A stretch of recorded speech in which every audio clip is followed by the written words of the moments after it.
Sebagai orang yang benar-benar ngefans sama Elon Musk sejak tahun 2018, apa yang terjadi sama Tesla ini salah satu roller coaster yang paling menarik. Bayangin, tahun 2010 saham Tesla itu $1.05 dan tahun 2021 sahamnya itu sempat nyentuh $404 atau kenaikan 385 kali lipat. Jadi 100 juta loh di tahun 2010 itu jadi 38,5 miliar di tahun 2021. Tapi setelah itu saham Tesla malah terjun bebas ke $123 per hari ini atau penurunan 70%. Dan Tesla udah jadi investasi paling parah di tahun 2022 kalau misalnya kita bandingin sama alternatif lainnya kayak Meta, Bitcoin, Netflix. Apalagi kalau misalnya dibandingin sama S&P 500 yang turun 20%. Apa yang kita bisa pelajari supaya kita jangan sampai kehilangan 70% investasi kita? Jangan lupa buat like dan subscribe, bakal ngebantu channel ini supaya terus bertumbuh dan melanjutkan misinya to elevate Indonesia's financial literacy. Let's go! You like Tesla? Love Tesla. It's one of our largest holdings, largest in our overall fund.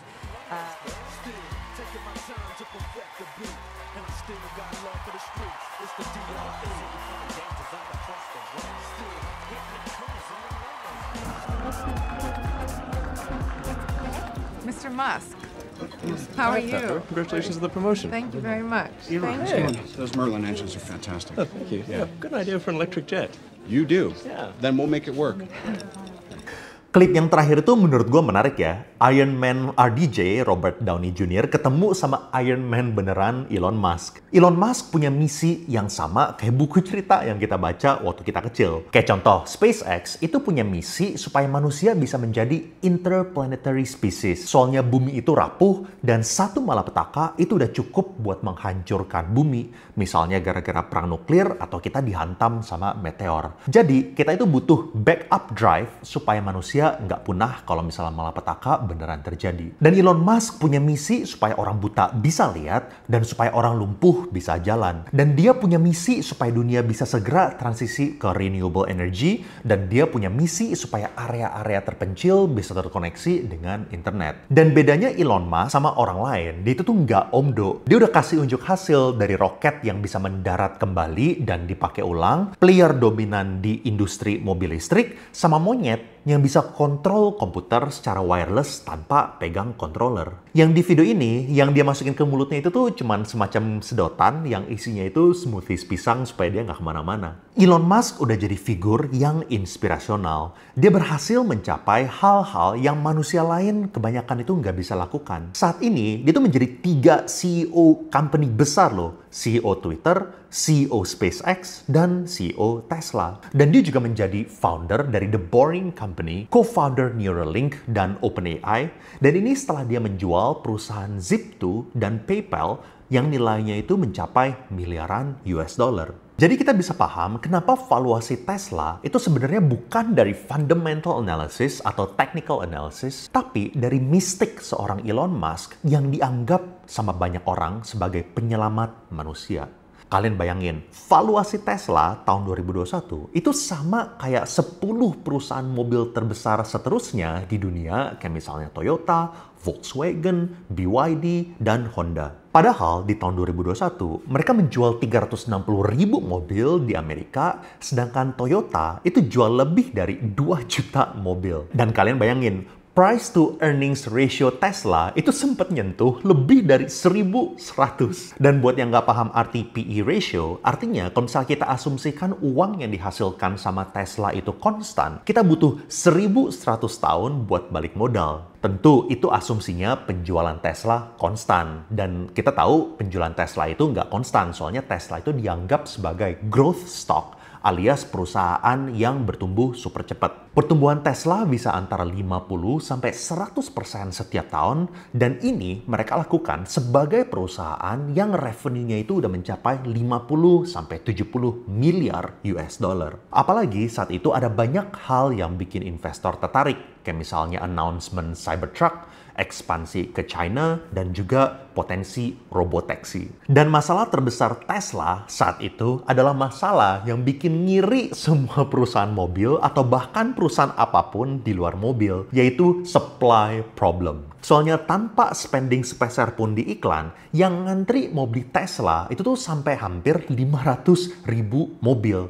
Dan kalau misalnya kalian mau beli Tesla, nunggunya tuh bisa sampai 10 bulan. Jadi thesis investor, Tesla itu tuh nggak punya masalah di demand. Ini no-brainer banget. Yang penting tinggal perlu invest lebih banyak di pabrik, berapapun mobil yang bisa diproduksi sama Tesla, itu pasti diresap pasar. Enak kan kalau misalnya nggak punya demand problem? Dan di akhir 2021, saat nilai saham Tesla itu di titik tertinggi, PE ratio Tesla itu di angka 215. Secara konteks, PE ratio Toyota itu 9,3.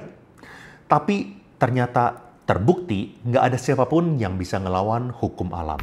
What goes up must always come down. Apalagi kalau misalnya valuasi perusahaannya udah terlalu jauh dan nggak nyambung sama nilai intrinsik perusahaannya. Untuk pertama kalinya, tesis bahwa Tesla itu nggak punya demand problem itu mulai retak. Dan kalian bisa lihat di sini, backlog mobil Tesla itu mulai berkurang. Dan Elon Musk juga bilang bahwa dia bakal ngurangin harga mobil Tesla supaya bisa ngejaga demand.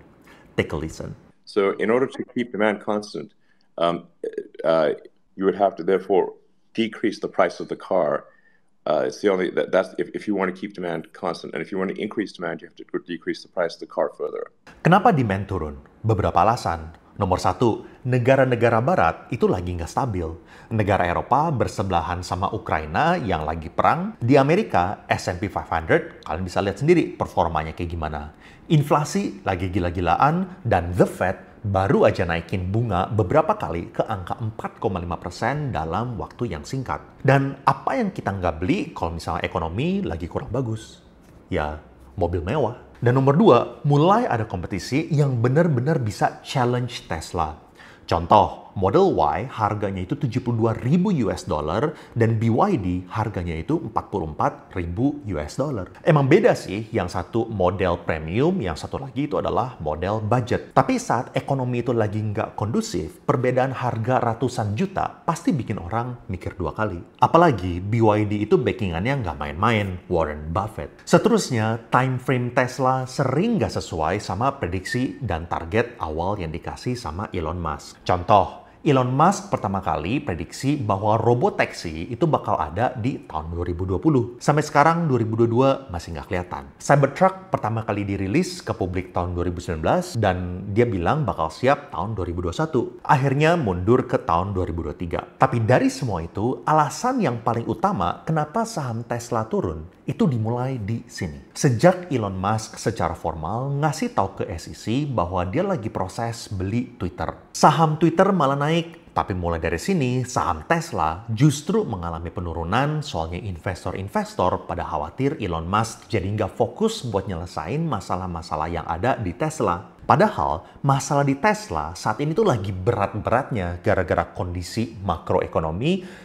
inflasi, bunga yang tinggi, dan juga kompetisi-kompetisi yang lagi pada agresif. Apalagi Elon Musk juga jual saham Tesla berkali-kali. 16 miliar dolar di akhir 2021, 23 miliar dolar di tahun 2022. Dan kepemilikan saham Elon Musk itu turun dari 17% menjadi 13,4%. Sebenarnya 13,4% itu masih signifikan buat perusahaan yang sebesar Tesla. Apalagi kalau misalnya kalian bandingin bahwa founder Tokopedia, William Tanuwijaya, itu cuma punya 2% saham Goto. Tapi sangat wajar kalau misalnya orang luar ngelihat penjualan saham Elon Musk itu sebagai hal yang negatif. Apalagi sebelum-sebelumnya saat dia pertama kali jual, dia tuh udah janji berkali-kali bahwa dia tuh nggak bakal jual dan itu tuh bakal menjadi terakhir kalinya. Tapi dia terus berkali-kali break his promise dan dia akhirnya jual lagi saham Tesla. Apa yang kita bisa pelajari dari sini? Pertama, ujung-ujungnya nilai saham itu pasti bakal balik lagi ke intrinsic value. Mau segimana keren founder dan CEO-nya. Balik-balik pasti ke fundamental, terutama dari segi future cash flows. Price to earnings ratio yang sampai 100, 200, bahkan 1000, itu harusnya tanda-tanda bahwa nilai perusahaannya itu tuh udah nggak masuk akal. Apalagi Elon Musk sendiri tahu bahwa nilai saham di akhir 2021 itu tuh ketinggian. Dan dia pertama kali jual saham Tesla sebesar 16 miliar dolar itu saat saham Tesla lagi tinggi-tingginya. Dan saat itu dia bungkus seakan-akan dia itu lagi menjual saham Tesla buat niat baiknya untuk bayar pajak. Kedua, sebagai perusahaan yang cash flow positif, Tesla di akhir tahun 2021 itu nyimpen uang sebesar 18 miliar dolar di balance sheet. Dan buat perusahaan yang cash flow positif, kita harusnya pertanyakan, ngapain dia simpen duit sebesar itu di balance sheet? Manajemen perusahaan itu lebih tahu dari kita, dan kalau misalnya mereka khawatir sama perusahaan sendiri di tahun 2021 dan dia perlu nyimpen cash reserve yang segitu tingginya, kenapa kita sebagai retail investor malah kasih valuasi yang super tinggi di akhir tahun 2021? Ketiga, nggak ada manusia yang bisa menjadi penyelamat selain Tuhan yang Maha Esa. Kesimpulan terakhir, tetap menurut gue, Tesla adalah perusahaan yang bagus dan gue masih tertarik buat masuk ke Tesla kalau misalnya harganya masih terus turun. Tapi kelihatannya Tesla udah nggak bisa dikategorikan sebagai growth stock. Dan walaupun harganya itu udah turun 70%, PE multiple Tesla itu masih di angka 38. Apakah saham Tesla masih bisa meroket lagi?